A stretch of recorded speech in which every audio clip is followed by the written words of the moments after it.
भारत के सुनहरे व उज्जवल भविष्य के पथ प्रदर्शक, पूरा विश्व जिनके व्यक्तित्व से प्रेरित और प्रभावित हैं, वैसे हमारे माननीय प्रधानमंत्री श्री नरेंद्र मोदी जी। आइए जोरदार तालियों के साथ उन्हें आमंत्रित करते हैं उनके प्रेरणादायी उद्बोधन के लिए।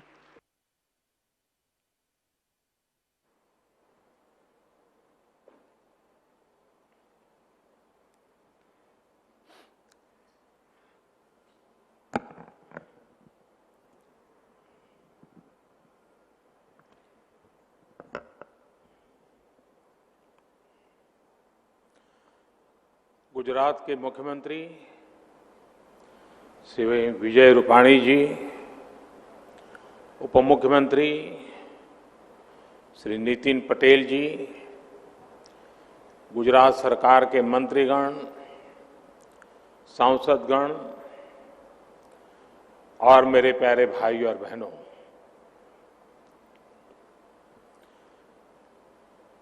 की आयो कच्छी माड़ू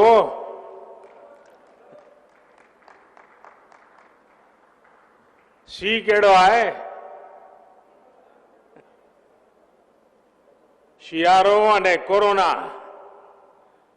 बोय में ध्यान रखजा। आज कच्छ अची मुके बेवड़ी खुशी थई रही है। बेवड़ी एटले आए कि कच्छड़ो मुझे दिल जे बोरो आए। ब्यो एतरे कि आज कच्छ गुजरात न पण देश जी ओळख में पण हकड़ो तारो जोड़े लाए मैंने तो। साथियों, आज गुजरात और देश के महान सपूत सरदार वल्लभ भाई पटेल जी की पुण्यतिथि भी है। मां नर्मदा के जल से गुजरात का कायाकल्प करने का सपना देखने वाले सरदार साहब का सपना तेजी से पूरा हो रहा है। केवड़िया में उनकी दुनिया की सबसे ऊंची प्रतिमा हमें दिन रात एकजुट होकर देश के लिए काम करने की प्रेरणा देती है। सरदार साहब का स्मरण करते हुए हमें इसी तरह देश और गुजरात का गौरव बढ़ाते ही रहना है।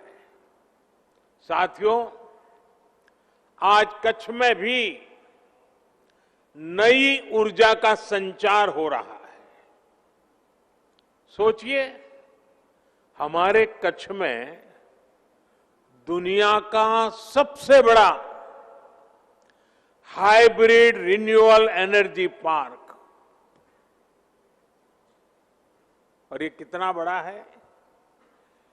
जितना बड़ा सिंगापुर देश है,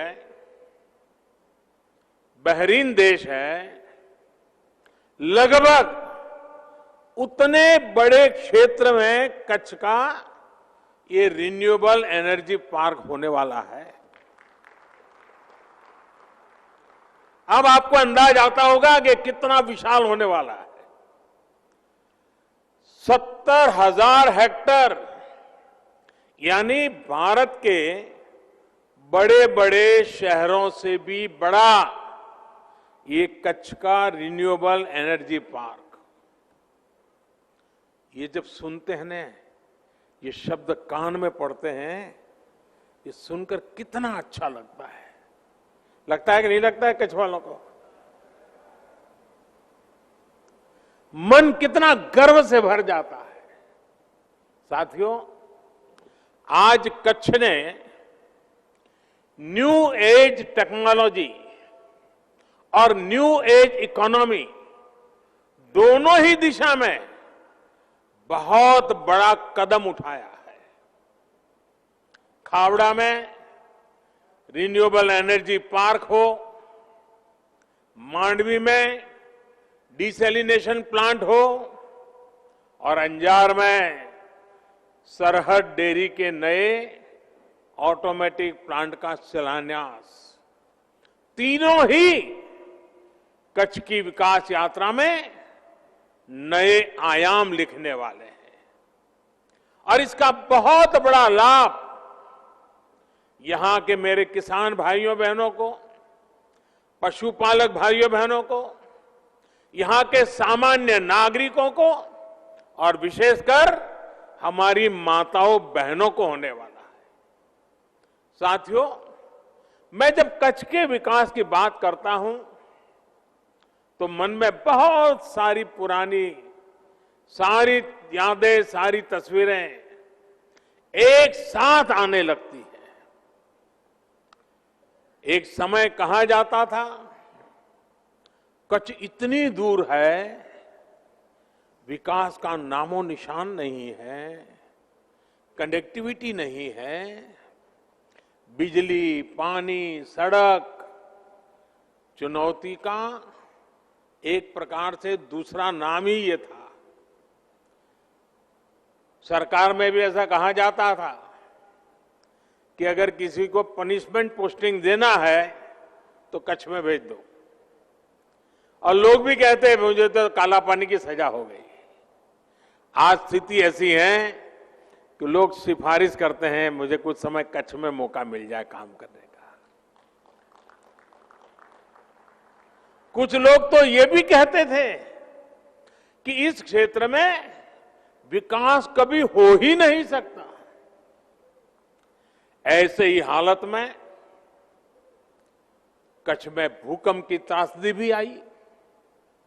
जो भी बचा खुचा था भूकंप ने वो भी तबाह कर दिया था। लेकिन एक तरफ माता आशापुरा देवी और कोटेश्वर महादेव का आशीर्वाद, तो दूसरी तरफ कच्छ के मेरे खमीरवंत लोगों का हौसला, उनकी मेहनत, उनकी इच्छा शक्ति। सिर्फ कुछ ही वर्षों में इस इलाके के लोगों ने वो कर दिखाया जिसकी कोई कल्पना भी नहीं कर सकता था। कच्छ के लोगों ने निराशा को आशा में बदला। मैं समझता हूं यही तो माता आशापुरा देवी के आशीर्वाद है। यहां निराशा का नाम नहीं, आशा ही आशा होती है। भूकंप में उनके घर, भूकंप ने भले उनके घर गिरा दिए थे, लेकिन इतना बड़ा भूकंप भी कच्छ के लोगों के मनोबल को नहीं गिरा पाया था। कच्छ के मेरे भाई बहन फिर खड़े हुए और आज देखिए इस क्षेत्र को उन्होंने कहां से कहां पहुंचा दिया है। साथियों, आज कच्छ की पहचान बदल गई है। आज कच्छ की शान और तेजी से बढ़ रही है। आज कच्छ देश के तेजी से विकसित होते क्षेत्रों में से एक अहम क्षेत्र बन गया है। यहां की कनेक्टिविटी दिनों दिन बेहतर हो रही है। इस सीमावर्ती इलाके में लगातार पलायन, और पहले तो जनसंख्या का हिसाब देख लीजिए, माइनस ग्रोथ होता था, और जगह पे जनसंख्या बढ़ती थी, यहां कम होती थी क्योंकि लोग चले जाते थे। और ज्यादातर सीमावर्ती इलाके से लोग पलायन कर जाते थे, और उसके कारण सुरक्षा के लिए भी मुश्किल पैदा होना बहुत स्वाभाविक था। अब जब पलायन रुका है तो जो गांव कभी खाली हो रहे थे उनमें रहने के लिए लोग वापिस आते जा रहे हैं। इसका बहुत बड़ा प्रभाव, सकारात्मक प्रभाव राष्ट्रीय सुरक्षा पर भी पड़ा है। साथियों, जो कच्छ कभी वीरान रहता था, वही कच्छ देश और दुनिया के पर्यटकों का प्रमुख केंद्र बन रहा है। कोरोना ने जरूर मुश्किलें खड़ी की है, लेकिन कच्छ का सफेद रण, कच्छ का रणोत्सव पूरी दुनिया को आकर्षित करता है।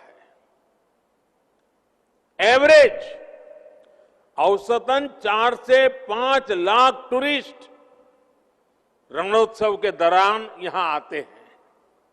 सफेद रेगिस्तान और नीले आसमान का आनंद उठाते हैं। इस तरह के बड़े पैमाने पर सांस्कृतिक कार्यक्रम, कच्छ के स्थानीय सामानों की इतनी बड़े पैमाने पर बिक्री, यहां पारंपरिक खान पान की लोकप्रियता एक जमाने में कोई सोच भी नहीं सकता था। आज मुझे कई मेरे पुराने जान पहचान वालों से गप्पे गोष्ठी करने का मौका मिल गया। तो ऐसे ही मुझे बता रहे थे, बोले अब तो हमारे बच्चे अंग्रेजी बोलना सीखे। मैंने कहा कैसे? बोले अब तो हम होम स्टे करते हैं, हमने घरों की रचना की है, तो होम स्टे के लिए लोग रहते हैं, तो हमारे बच्चे भी बोलते बोलते बहुत कुछ सीख गए हैं। कच्छ ने पूरे देश को दिखाया है कि अपने संसाधनों पर, अपने सामर्थ्य पर भरोसा करते हुए किस तरह आत्मनिर्भरता की तरफ बढ़ा जा सकता है। मैं दुनिया के डेवलपमेंट एक्सपर्ट्स, यूनिवर्सिटीज, रिसर्चर्स, इससे जुड़े लोगों से कहूंगा कि भूकंप के बाद जिस तरह कच्छ का चौतरफ विकास हुआ है, मुझे लगता है कि केस स्टडी है, उसकी स्टडी की जानी चाहिए, रिसर्च करना चाहिए, और ये किस प्रकार से मॉडल काम कर रहा है। इतने बड़े भयंकर भूकंप हादसे के 2 दशक के अंदर अंदर इतना बड़ा सर्वांगीण विकास हर क्षेत्र में, और वो भी जहां ज्यादातर भूमि सिर्फ रेगिस्तान है। ये अध्ययन का विषय है। साथियों, मैं हमेशा मानता हूं कि ईश्वर ने मुझ पर कई कृपा रही है, और ईश्वर की कृपा का ही कारण होगा शायद कि मुझे भी उस भूकंप के समय विशेष रूप से कच्छ के लोगों की सेवा करने का ईश्वर ने अवसर दिया। इसे संयोग ही कहेंगे कि भूकंप के अगले साल बाद जब राज्य में चुनाव हुए, तो जिस दिन नतीजे आए वो तारीख भी 15 दिसंबर थी, और आज 15 दिसंबर है। कोई कल्पना नहीं कर सकता था कि इतने बड़े भूकंप के बाद यहां पर हमारी पार्टी को लोग आशीर्वाद देंगे। बड़ी नकारात्मक चर्चा चल रही थी, लेकिन उस चुनाव में जब 15 दिसंबर को रिजल्ट आया तो देखा कच्छ ने जो प्यार बरसाया, जो आशीर्वाद दिए, वो आज भी उसी परंपरा चल रही है। आज भी देखिए आपके आशीर्वाद। वैसे साथियों, आज 15 दिसंबर की तारीख के साथ एक और संयोग जुड़ा हुआ है। शायद कई लोगों के लिए जानकारी सुखद आश्चर्य होगा। देखिए, हमारे पूर्वज भी कितनी लंबी सोच रखते थे, कितने दूर का सोचते थे। आजकल कभी कभी नई पीढ़ी की सोच वाले लोग पुराना सब निकम्मा है, बेकार, ऐसी बातें करते हैं ना। मैं एक घटना सुनाता हूं। आज से 118 साल पहले, 118 साल कोई कम समय नहीं होता है। आज से 118 साल पहले आज ही के दिन 15 दिसंबर को ही 118 साल पहले 15 दिसंबर को अहमदाबाद में एक इंडस्ट्रियल एग्जीबिशन का उद्घाटन किया गया था उस जमाने में। और इस एग्जीबिशन का मुख्य आकर्षण क्या था? उसका आकर्षण था भानु ताप यंत्र। भानु यानी सूर्य, यानी 118 साल पहले यहां के हमारे एंटरप्रेन्योर्स की सोच देखिए।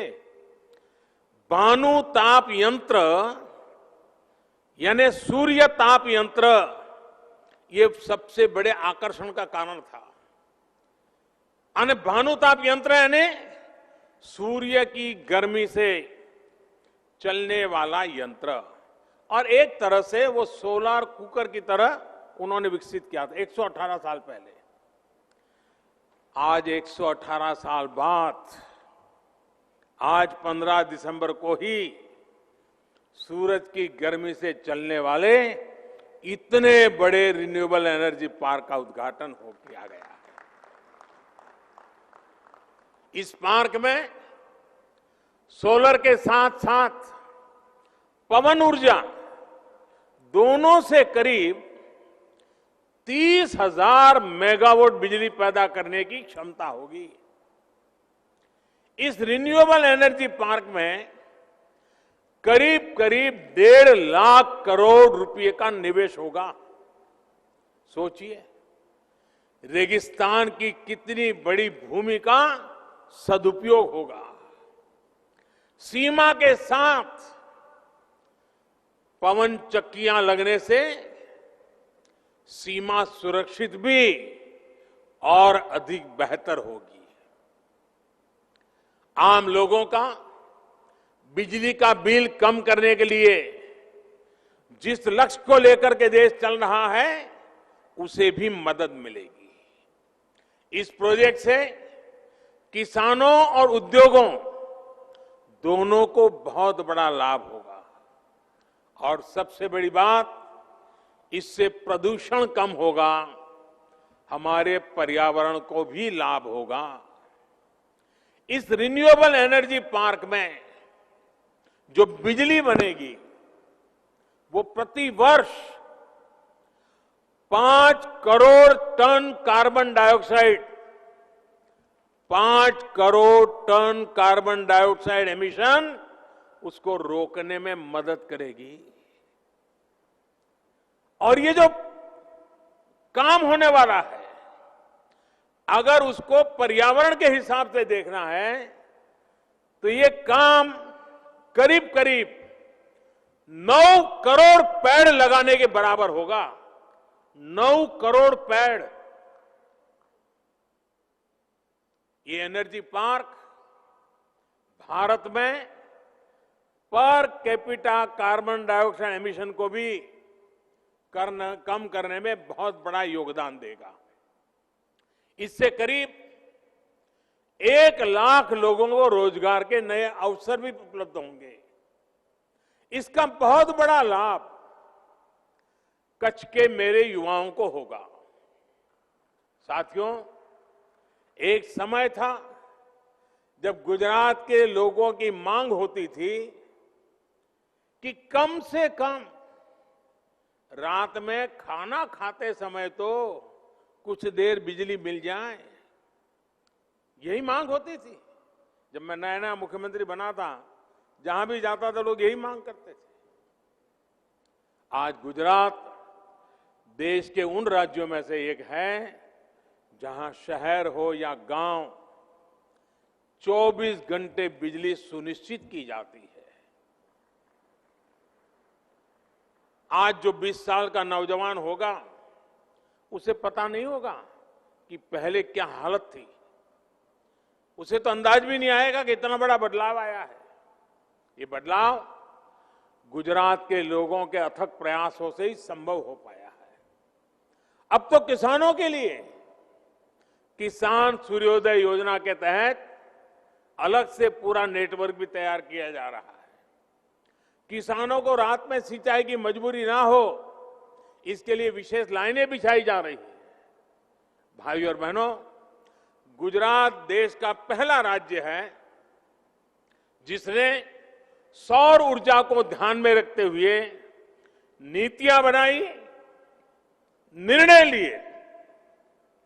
हमने नहरों तक पर सोलर पैनल लगा दिए और जिसकी चर्चा विदेशों तक में हुई। मुझे याद है जब गुजरात ने सोलर पावर को बढ़ावा देना शुरू किया तो ये भी बात आई थी कि इतनी महंगी बिजली का क्या करेंगे, क्योंकि जब गुजरात ने इतना बड़ा कदम उठाया था तब सोलर पावर, उससे जो बिजली थी वो 16-17 रुपये प्रति यूनिट बिजली मिलने की बात थी। एक यूनिट 16-17। लेकिन भविष्य की संभावनाओं को देखते हुए गुजरात ने इस पर काम जारी रखा।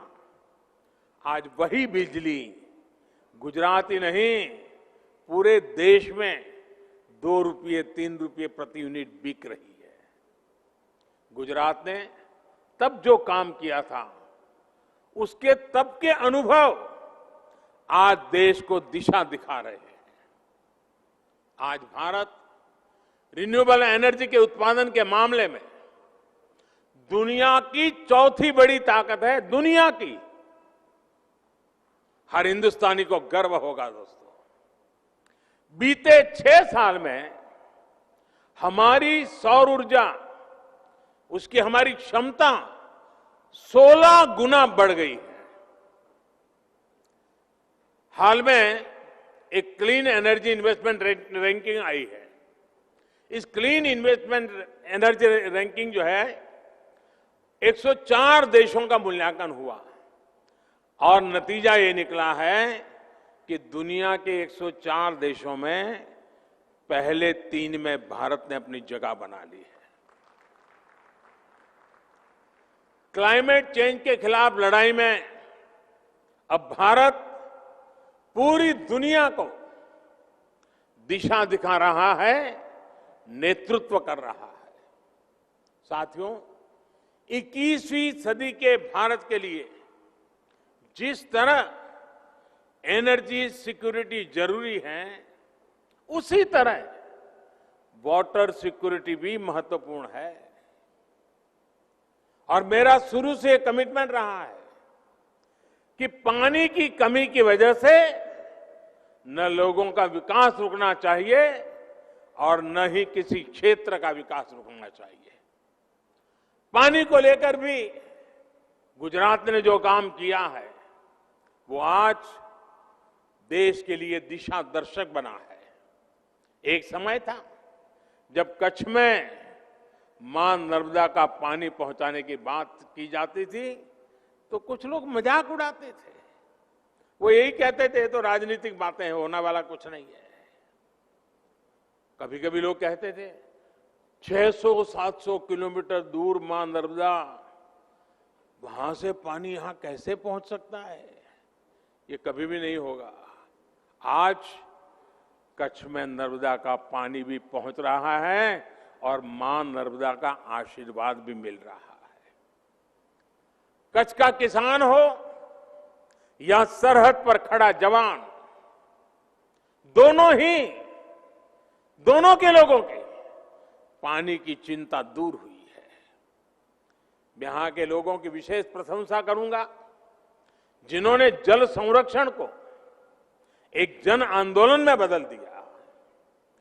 गांव-गांव में लोग आगे आए, पानी समितियां बनी, महिलाओं ने भी मोर्चा संभाला, चेक डैम्स बनाए, पानी की टंकियां बनाई, नहरें बनाने में मदद की। मैं वो दिन कभी भूल नहीं सकता जब नर्मदा का पानी यहां पहुंचा था। वो दिन मुझे बराबर याद था। जिस दिन मां नर्मदा का पानी पहुंचा, शायद दुनिया में कहीं पर भी कच्छी होगा, दुनिया में कच्छ के दूर सुदूर रहने वाला कोई कच्छी होगा। जब नर्मदा मां यहां कच्छ की धरती पर पहुंची थी, हर किसी की आंख में, हर्ष के आंसू बह रहे थे। वो दृश्य मैंने देखा था।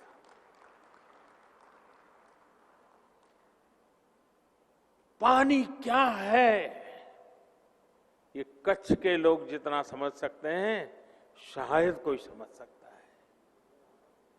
गुजरात में पानी के लिए जो विशेष ग्रिड बनाए गए, नहरों का जाल बिछाया गया, उसका लाभ अब करोड़ों लोगों को हो रहा है। यहां के लोगों के प्रयास राष्ट्रीय स्तर पर जल जीवन मिशन का भी आधार बने हैं। देश में हर घर में पाइप से पानी पहुंचाने का अभियान तेज गति से चल रहा है।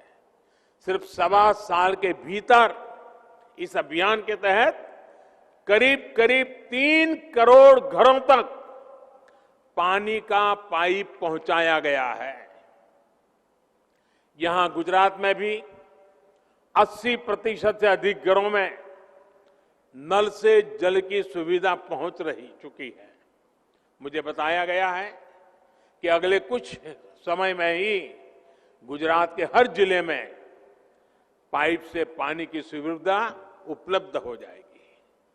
भाइयों और बहनों, पानी को घरों तक पहुंचाने के साथ साथ पानी के नए स्रोत बनाना भी बहुत जरूरी है।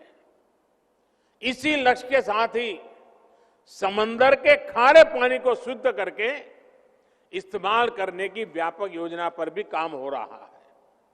मांडवी में तैयार होने वाला desalination plant, Narmada grid, SAUNI network और वेस्ट वाटर ट्रीटमेंट जैसे प्रयासों को और विस्तार देगा। पानी सफाई का ये प्लांट जब तैयार हो जाएगा तो इससे मांडवी के अलावा मुंद्रा, नखत्राना, लखपत और अबड़ासा के लाखों परिवारों को इसका लाभ होगा। इस प्लांट से इन क्षेत्र के करीब करीब 8 लाख लोगों को रोज टोटल मिलाकर के 10 करोड़ लीटर साफ पानी की सप्लाई हो सकेगी। एक और लाभ ये होगा कि सैकड़ों किलोमीटर दूर से यहां आ रहा नर्मदा का पानी, उसका भी हम ज्यादा अच्छा सदुपयोग कर पाएंगे। ये पानी कच्छ के अन्य तालुका जैसे रापर, भचाऊ, गांधीधाम और अंजार को सुचारू रूप से मिल सकेगा। साथियों, कच्छ के अलावा दहेज, द्वारिका, घोघा, भावनगर, गिर सोमनाथ, वहां पर भी ऐसे प्रोजेक्ट आने वाले में शुरू होने जा रहे हैं। मुझे विश्वास है कि समंदर किनारे बसे दूसरे राज्यों को भी मांडवी का ये प्लांट नई प्रेरणा देगा, उन्हें प्रोत्साहित करेगा। भाइयों और बहनों, समय और जरूरत के साथ बदलाव करना, यही कच्छ की, गुजरात की ताकत है। आज गुजरात के किसान, यहां के पशुपालक, यहां के हमारे मछुआरे साथी पहले से कहीं बेहतर स्थिति में है। इसका एक कारण यह भी है कि यहां खेती की परंपरा को आधुनिकता से जोड़ा गया, फसलों की विविधता पर फोकस किया गया। कच्छ सहित गुजरात में किसान ज्यादा डिमांड और ज्यादा कीमत वाली फसलें उसकी तरफ मुड़ गए और आज उसमें आगे बढ़ रहे हैं। अब यही हमारे कच्छ में से देखिए, यहां के खेत उत्पादन विदेशों में एक्सपोर्ट हो, क्या किसी ने कभी सोचा था? आज हो रहे हैं। यहां खजूर, यहां कमलम, ड्रैगन फ्रूट, उस उत्पादों की खेती ज्यादा होने लगी है।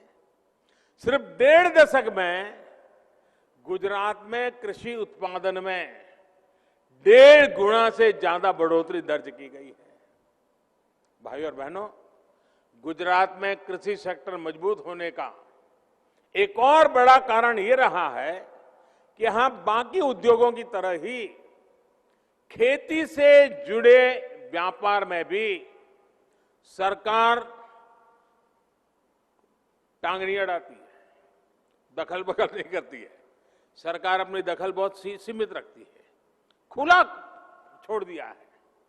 आज हम देखते हैं कि डेयरी और फिशरीज, इससे जुड़े दो सेक्टर ऐसे हैं जो देश में सबसे तेजी से विकास हो रहा है। बहुत कम लोगों ने इसका स्टडी किया है, बहुत कम लोग इसको लिखते हैं। गुजरात में भी दूध आधारित उद्योगों का व्यापक प्रसार इसलिए हुआ क्योंकि इसमें सरकार की तरफ से पाबंदियां कम से कम रही। सरकार जरूरी सहूलियत देती है, बाकी का काम या तो कोऑपरेटिव सेक्टर वाले करते हैं या तो हमारे किसान भाई बहन करते हैं। अब आज अंजार की सरहद डेयरी भी इसका एक उत्तम उदाहरण है।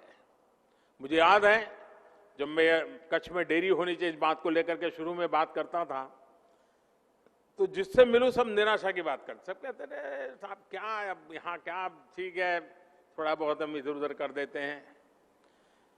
मैंने कहा भाई छोटे से भी शुरू करना है, देखते हैं क्या होता है। वो छोटा सा काम आज कहां पहुंच गया है देखिए। इस डेयरी ने कच्छ के पशुपालकों का जीवन बदलने में बड़ी भूमिका निभाई है।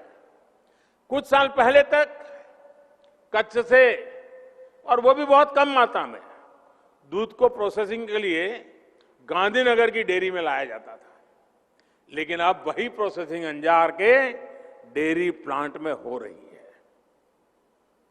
इससे हर दिन ट्रांसपोर्टेशन में ही किसानों के लाखों रुपए बच रहे हैं। अब सरहद डेयरी के ऑटोमेटिक प्लांट की क्षमता और बढ़ने जा रही है। आने वाले दिनों में यहां का डेयरी प्लांट हर दिन 2 लाख लीटर ज्यादा दूध की प्रोसेसिंग करेगा। इसका आसपास के जिलों के पशुपालकों को बहुत लाभ होगा।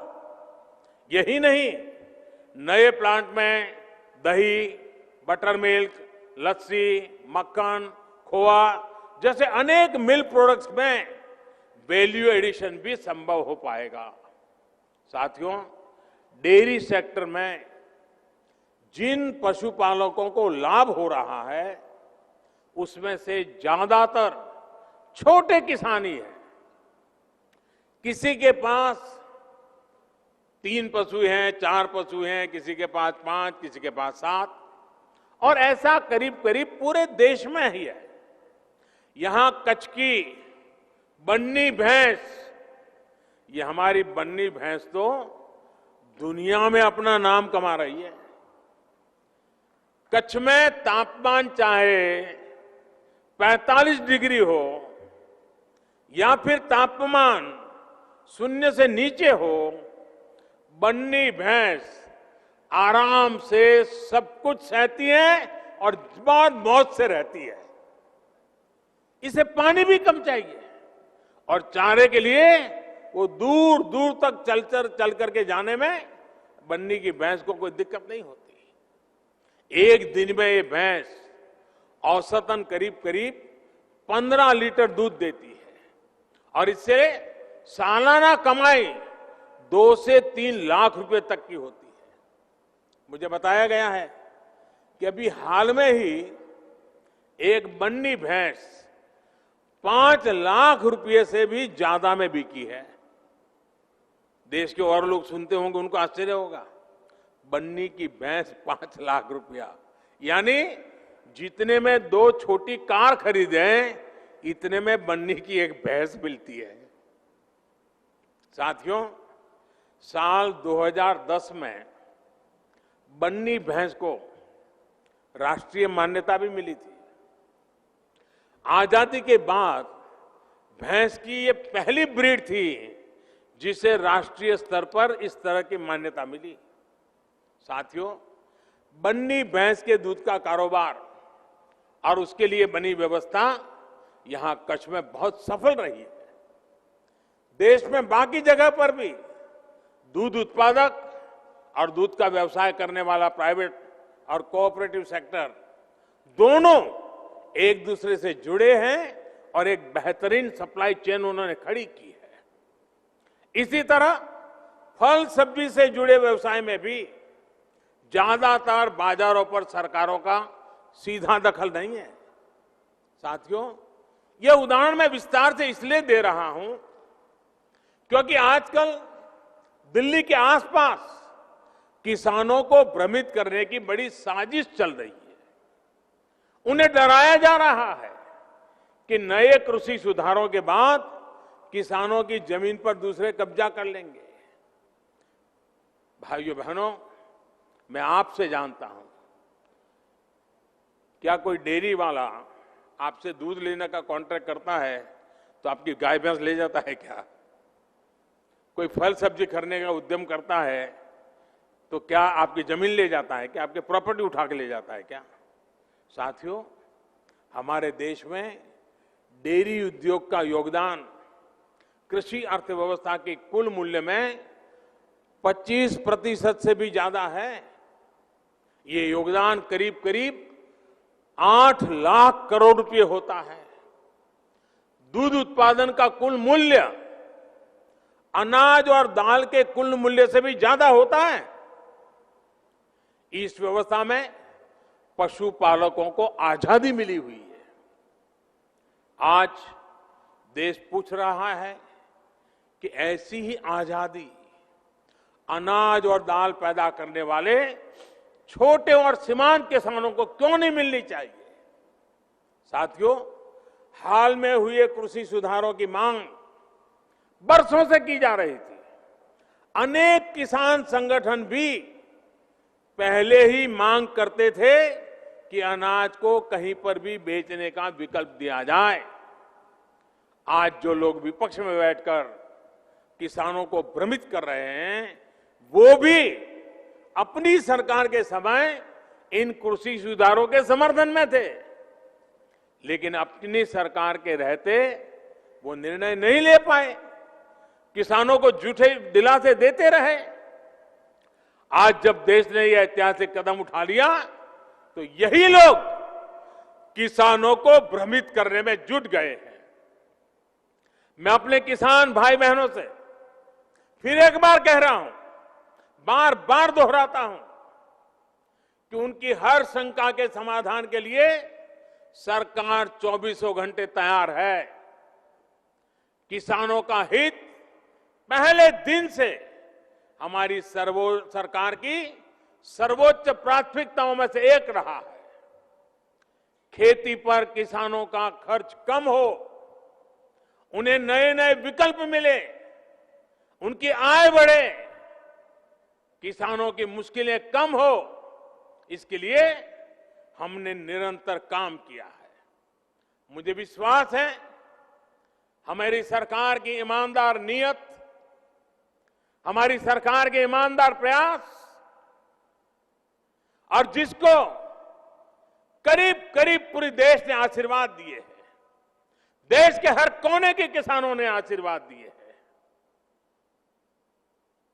मुझे विश्वास है कि किसानों के आशीर्वाद की ये ताकत, देश भर के किसानों के आशीर्वाद की ताकत, जो भ्रम फैलाने वाले लोग हैं, जो राजनीति करने पर तुले हुए लोग हैं, जो किसानों के कंधे पर बंदूकें फोड़ रहे हैं, देश के सारे जागरूक किसान उनको भी परास्त करके रहेंगे। भाइयों बहनों, इसी के साथ मैं फिर एक बार कच्छ को अनेक अनेक बधाई देता हूं। अभी कुछ देर में जब मैं यहां आया हूं तो रणोत्सव के प्रति मेरा आकर्षण तो रहता ही है। कच्छ की विरासत, यहाँ की संस्कृति को नमन कर रहे एक और कार्यक्रम रणोत्सव का भी हिस्सा लूंगा। फिर से एक बार थोड़ा उस पल को जीने का प्रयास करूंगा। कच्छ के विश्व प्रसिद्ध व्हाइट डेजर की यादें भी अपने साथ फिर एक बार आज दिल्ली ले चला जाऊंगा। कच्छ विकास की नई ऊंचाइयां छूता रहे, मेरी हमेशा यही कामना रहेगी। मैं फिर एक बार आप सबको बहुत बहुत बधाई देता हूं, बहुत बहुत शुभकामनाएं देता हूं, बहुत बहुत आभार। बहुत बहुत बहुत धन्यवाद माननीय प्रधानमंत्री महोदय आपका, आपके मार्गदर्शी और स्नेह सभर उद्बोधन के लिए। समस्त गुजरात की ओर से और खासकर कच्छ की धरती की ओर से माननीय प्रधानमंत्री महोदय के प्रति आभार व्यक्त करते हैं। फिर से एक बार तालियों